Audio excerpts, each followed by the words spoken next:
Hey everybody, Dennis back with a brand new video today. So I'm gonna show you how to install a flat screen TV mount. I'm gonna show you how to tap into a receptacle below where you mount that TV and how to run the power wiring up and mount a new outlet box and use one of these surge protector outlets. Let's do this.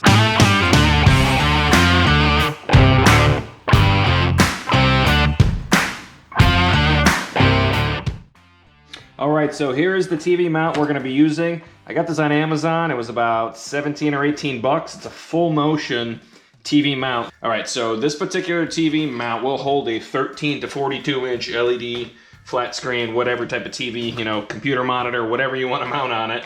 It does have adjustable kind of wings on here to fit different mounting patterns. It comes with different hardware for your TV, right? Comes with the lag screws to mount it to a stud. It even comes with some drywall anchors. I definitely recommend mounting it to a stud just for extra security. Comes with spacers, washers, you know, all the hardware that you need. These are great. I've actually installed these in all of the bedrooms in the house here. Super easy, super cheap.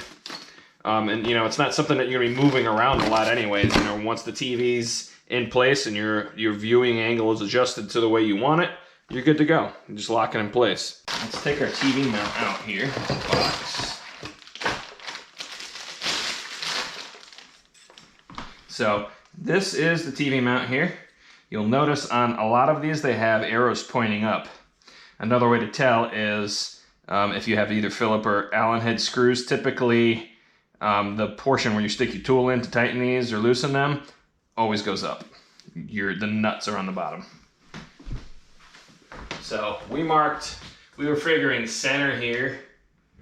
That's gonna put that TV pretty high. The bottom of it would be here. And then we had, I didn't make a mark here, but 32.5 for the top of the dresser. I think I'm gonna pull this down maybe to about right here. I'm gonna put the top of the mount right there. And I think that'll work out well. All right, so our next step is to figure out where the stud is here.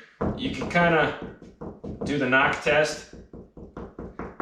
It sounds more solid here than it does over here. So I'm gonna guess that the stud is right here. We're gonna check though with a stud finder to be 100% sure. So I'm just using one of these cheapo zircon stud finders. These things either work or they don't work. They can be a pain.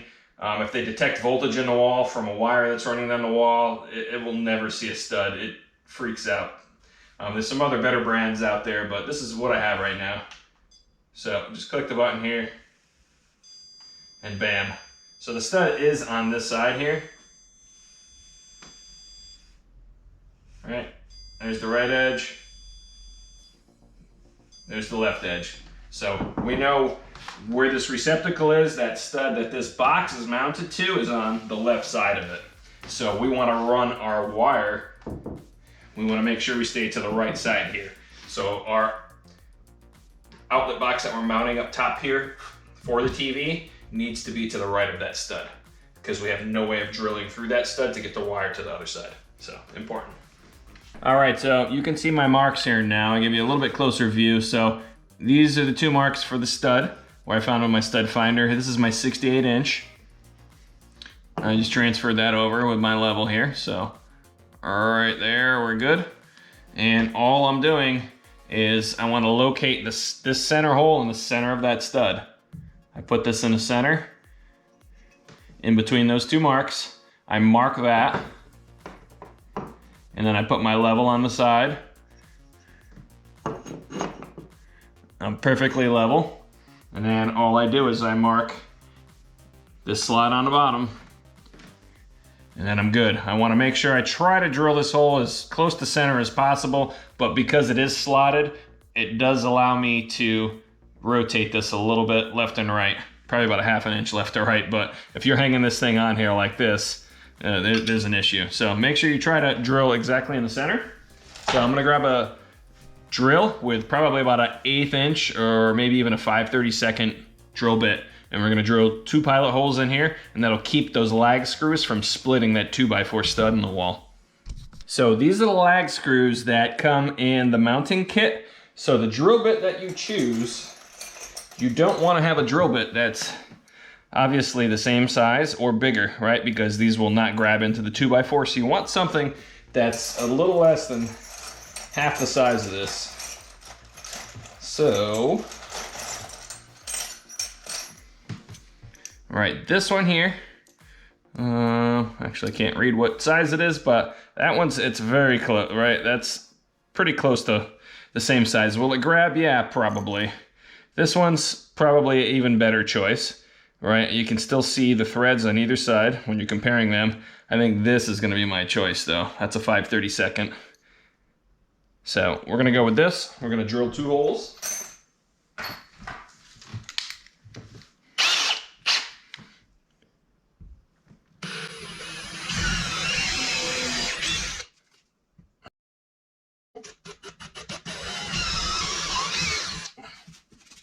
And I typically will put the mount on the wall first before I do any of the electrical work. So that lets me know where I need to mount that outlet box, where to put that for the cutout. All right, so I have a 4mm Allen bit on my ratchet here. You can also use, it's probably either a 3/8 or a 10mm. These are most likely metric because I believe this mount was made in China. Or you can use the Allen wrench that it comes with. I suggest using a socket or an Allen bit on your ratchet if you can help it, because it's a little tough to tighten up with that little Allen wrench that they give you. Also, make sure your arrows are pointing up before you go to tighten this up.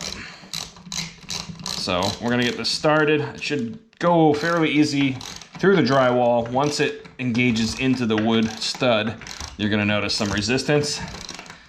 One other thing, I don't recommend using the drywall anchors that they give you. You don't want your, $300 or $400 TV hitting the ground in the middle of the night when it pulls away from the wall. So I highly suggest mounting this to a stud and not using those anchors. If you have a situation where there is no stud exactly where you mount it, where you want to mount it, I would suggest probably using toggle bolts.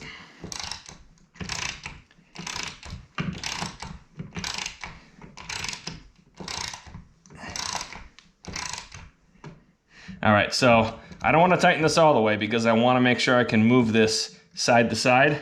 So when we go to plumb this up, everything's good. So we're gonna mount our bottom one here now.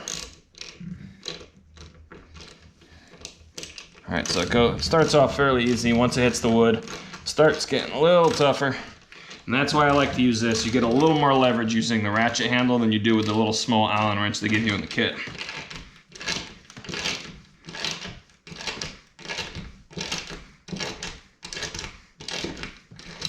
You see this thing kind of walked around, but we can adjust this once we get it all close to being snug. All right, so we're gonna finish tightening this guy up here.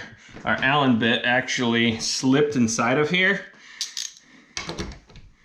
So I chose to switch over, and like I mentioned earlier about the 10mm or standard 3/8, it's actually a 3/8. The 10mm slips on here also, so just take your time. You don't want to damage your wall like I did. Gotta stick my level on here, and we are gonna get this set just right and tighten it down. Now you'll probably notice as you tighten this, sometimes the bracket will try to walk to one side or the other. So just take your time. I'm gonna tighten up the top one here. And if you snug it, if you don't tighten it down all the way, you can typically bump it a little bit once it's close, but we look really good right there. That's perfectly level. So you wanna make sure that these bolts are super tight. All right, you don't want them so tight that you're gonna actually snap them off, but you don't want this bracket to be able to rock back and forth. So this thing is on here. I could hang from this thing probably.